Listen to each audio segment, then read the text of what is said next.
By the end of this video, you'll know how to identify some common Scrum Master anti-patterns and how to fix them. There's a high chance that you're currently doing some of them right now. So the product owner focuses on maximizing value that the team can deliver, and the development team actually deliver this value by building products, services, features. But what does the Scrum Master do? I get this question a lot, and I think that this thought process can lead to many anti-patterns that Scrum Masters can fall for. First off, what is an anti-pattern? Let's quickly look at the definition, the Wikipedia definition, because you know Wikipedia is a valid source of information. An anti-pattern is a common response to a recurring problem that is usually ineffective and risks being highly counterproductive. The key part here is a common response. An anti-pattern is not an occasional mistake. Nope, it's a common one. It's a common mistake, which is, in most cases, I would say nearly all cases, followed with good intentions. Anti-pattern number one, the Scrum Master as a project manager. We talked about this topic in this video. In most cases, when big companies or even small companies transition to Agile, they do an Agile transformation. In most cases, they like converting all the project managers or some project managers to Scrum Masters. There's a problem with that. Totally different roles. What the project manager is responsible for and what the Scrum Master is responsible for. Totally different. And if a Scrum Master, the newly appointed Scrum Master, doesn't realize that might cause some anti-patterns. In a nutshell, a project manager is all about ownership, owning the scope, the plan, assigning tasks to people, setting deadlines, a command and control approach, telling people what to do and when to do it, compared to a Scrum Master was all about servant leadership. A Scrum Master will take the stance of a servant leader. And a quick solution to this problem is to read again the Scrum Guide 2020 and the Agile Manifesto. Really get back to the roots of what a Scrum Master does, the responsibilities of a Scrum Master. And I'll guarantee you, once you really understand the role, you divert completely from what a project manager does. Anti-pattern number two, the Scrum Master as a bridge. This one is quite common also, especially if a Scrum Master feels the need to know what's happening in the team. Everything that's happening in the team or the organization.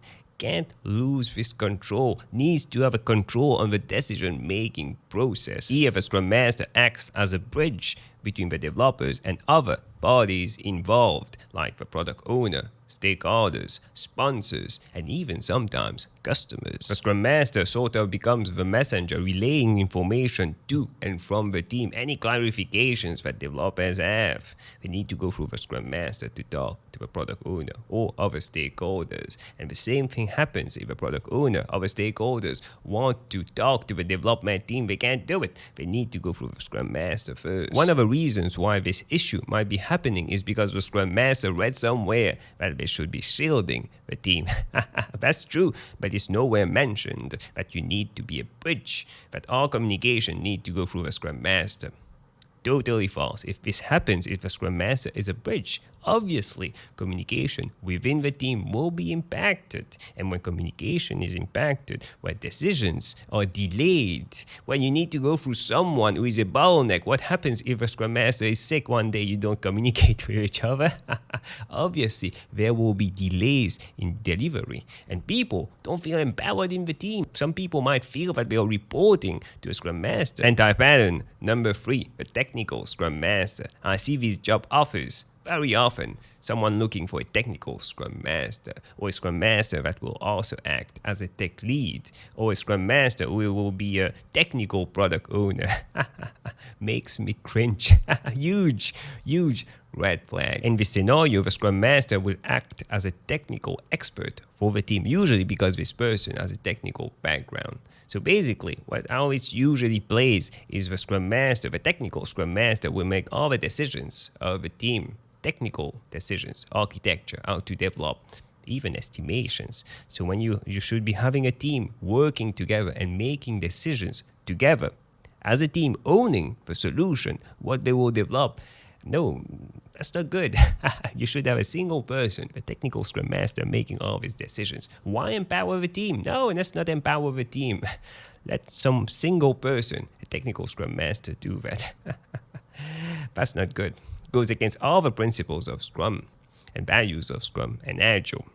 You should be empowering the team. When there's a technical Scrum Master making, and even a Scrum Master, not even a tech lead here, a Scrum Master making all the decisions, that's a complete lack of trust in the skills, complete lack of trust in the skills and abilities of the team on being self-managed, on being self-organized, on being cross-functional, on making decisions themselves. So don't do that. Let the team make their own decisions. Empower the team. You are a servant leader as a Scrum Master. You are here to coach the team, to teach the team, to mentor the team, not to make technical decisions. Anti-pattern number 4, the Scrum Master as a JIRA admin. This one makes my heart bleed. Either here, the Scrum Master or the company have no idea whatsoever what the Scrum Master is supposed to do. And if that's the case, if you're watching, you have no idea what the Scrum Master is supposed to do, watch this video right here.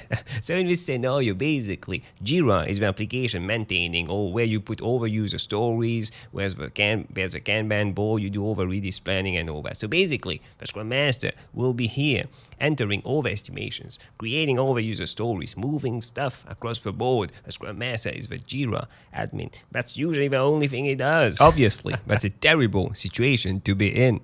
For the Scrum Master, for the team, and the organization, there's a complete loss in transparency. The Scrum Master is basically the secretary in the team, a single point of contact for all the JIRA stuff. If a developer needs to add something, let's say an estimation to a user story, needs to go through the Scrum Master. Doesn't make any sense. And the problem is that the Scrum Master is hard to fix because the Scrum Master in most cases didn't decide to do that. No, there's a manager somewhere in the organization, but all the Scrum Master, you need to do that. The way I would fix that, if it was me, the Scrum Master, again, I would read the Scrum Guide 2020. Understand the role of a Scrum Master, really understand that, and take this information and talk to this manager, this person forcing you to do the JIRA stuff. Explain the person the benefits of why a team needs to be empowered, self-managed, why there shouldn't be a single point of contact for the JIRA stuff. And I'm sure that you will be able to convince this person and move away from being a JIRA admin.